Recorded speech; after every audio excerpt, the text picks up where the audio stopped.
हाँ, एक व्यक्ति ने, प्रधान जी, एक व्यक्ति ने घर में गाय को चारा खिलाया, दाना खिलाया, वही गाय बेच दी नरेश पंडित जी को।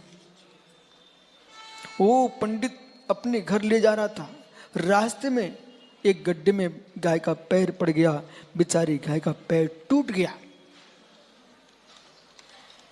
प्रधान की आंखों में आंसू ही नहीं,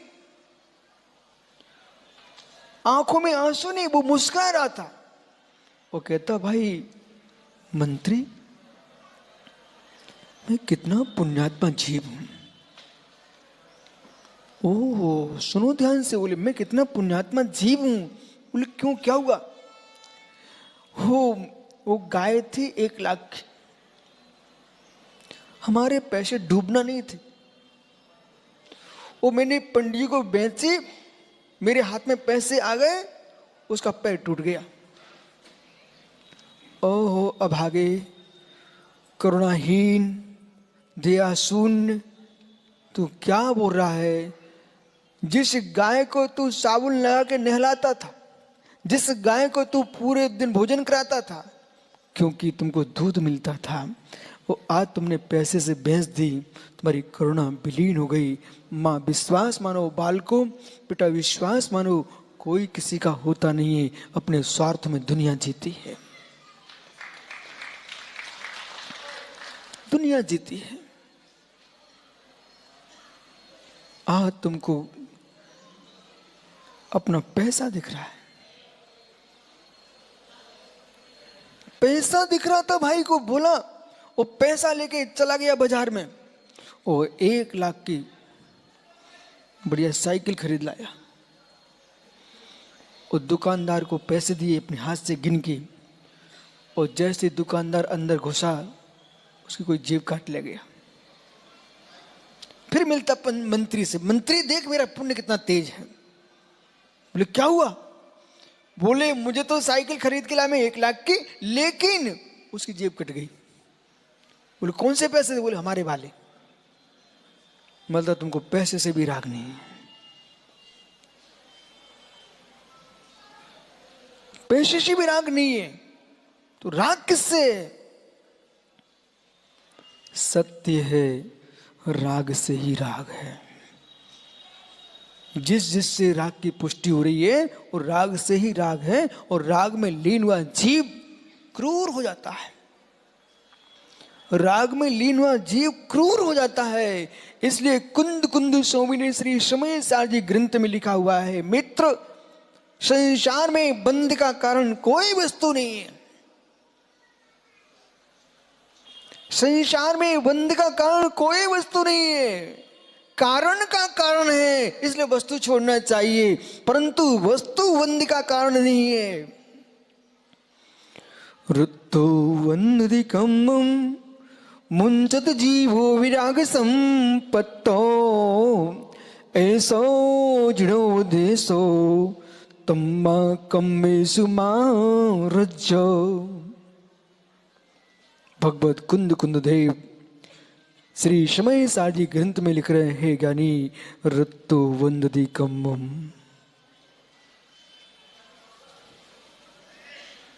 दुनिया में कहीं में बैठो, व्रत होके बैठो, प्रत्याख्यान लेके बैठो, प्रत्याख्यान करके बैठो, श्वास कब रुक जाएगी भरोसा नहीं है। सुब्रत सागर जी, 2 दिन पहले इंदौर में एक कोई जैन व्यापारी था,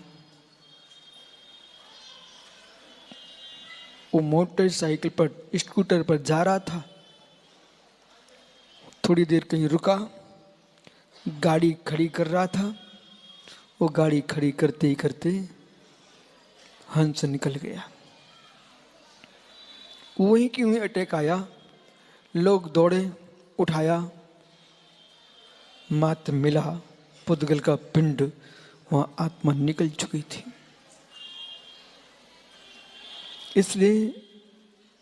इसलिए समय ऐसा चल रहा है, घर से निकलने के पहले कसाई निकाल के चलना। जिनसे बैर हो बैर हटा के चलना, जिनसे द्वेष हो द्वेष हटा के चलना। भरोसा नहीं है किस पल किसका क्या हो जाएगा। हे मित्र, जाते जाते जाते जाते ऐसे जाना कि लोग तुम्हारे जाने के बाद तुम्हारा नाम लेते रहें। ऋषभ देव को जाए करोड़ों करोड़ों वर्ष निकल गए, वही अयोध्या, वही अवधपुरी जहां भगवान ऋषभ देव ने जन्म लिया। मित्र, उसी अयोध्या में श्री राम ने जन्म लिया। उन दोनों महापुरुषों का नाम लोग नाम ले रहे, माला फेर रहे उनके नाम से। क्यों ऐसा करके गए थे? किसी इसके बन के नहीं गए थे, इसलिए भगवान बन गए। समझ में आ रहा है मैं क्या बोल रहा हूं? दुनिया में सबसे बड़ा कष्ट ये है, हम अपना किसी को बनाना चाहते हैं और हम किसी के बनना चाहते हैं। यही पीड़ा दुनिया की सबसे बड़ी पीड़ा है। मुस्कुराता चेहरा वो मिलेगा जो किसी का बनता नहीं है, किसी को बनाता नहीं है, वो बन के नहीं रहता है, बन के नहीं रहता, बनाता नहीं है। मित्र, वो भगवान बन जाता है। जो बन के रहते हैं वे कभी भगवान नहीं बन पाएंगे। सहज जीवन जीना सीखो, सहज जीवन जीना सीखो। सरलता ही जीवन का आभूषण स्वीकार करो। माताओं, एक बार माथे का आभूषण टूट जाए उसकी चिंता मत करना, लेकिन मेरी आस्था का आभूषण ना टूटे और सरलता का आभूषण ना टूटे।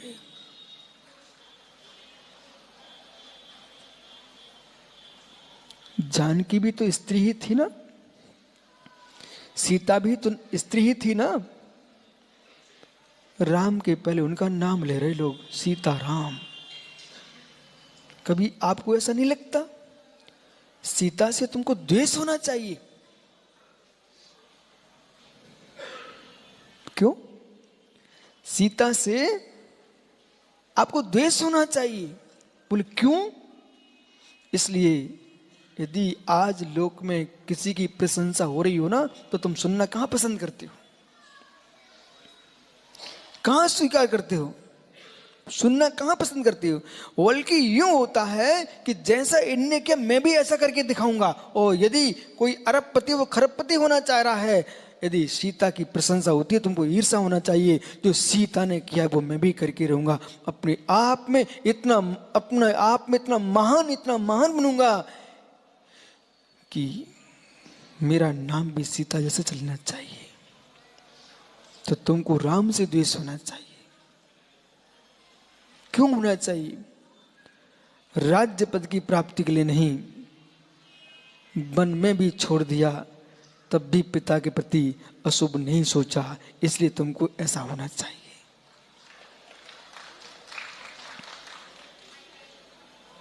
आज दशरथ जी होते ना, आज की तारीख में, तो शायद जंगल नहीं भेज पाते। आज दशरथ जी होते ना, तो शायद श्री राम को जंगल नहीं भेज पाते। बोले क्यों?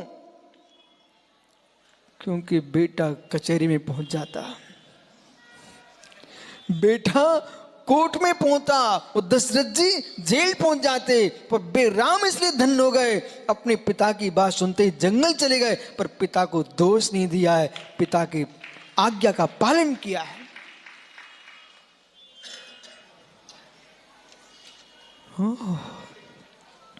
वर्धमान होते तो, हे मित्र, संपूर्ण वैशाली का वैभव मैं देख के आया हूं। वैशाली खंडहर कहते हैं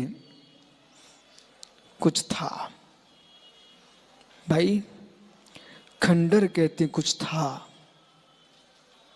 खंडहर कहते हैं कुछ था। सभा में कोई वृद्ध नहीं है, यहां पर कोई वृद्ध नहीं है। कोई 80 साल का बैठा है यहां पर कोई? तुम तो 70 साल के हो ना, 72 खड़े हो जाओ, तुम ही हो जाओ भाई। ओहो, भाई तू युवा है, थोड़ा आगे आ बेटा। हाँ, इन दादा का चेहरा देखो, जल्दी आ।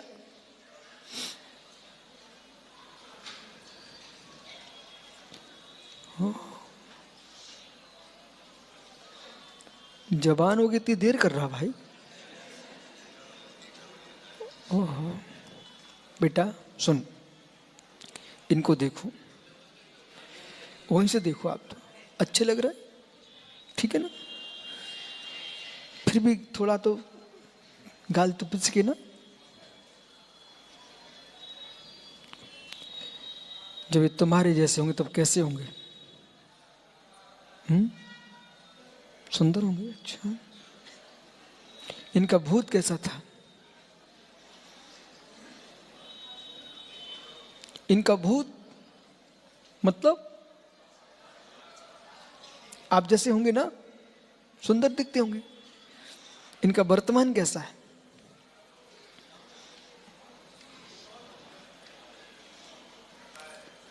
हो, इनका वर्तमान देखो बेटा, वृद्ध दिख रहे हैं आपको? दिख रहे हैं ना बेटा, इनको देखो अच्छे से। बोले दादा, जो तुम्हारा भूत है वो मेरा वर्तमान है। बोल, जो आपका भूत है वो हमारा वर्तमान है, जो तुम्हारा वर्तमान है वो हमारा भविष्य है। बोल दो।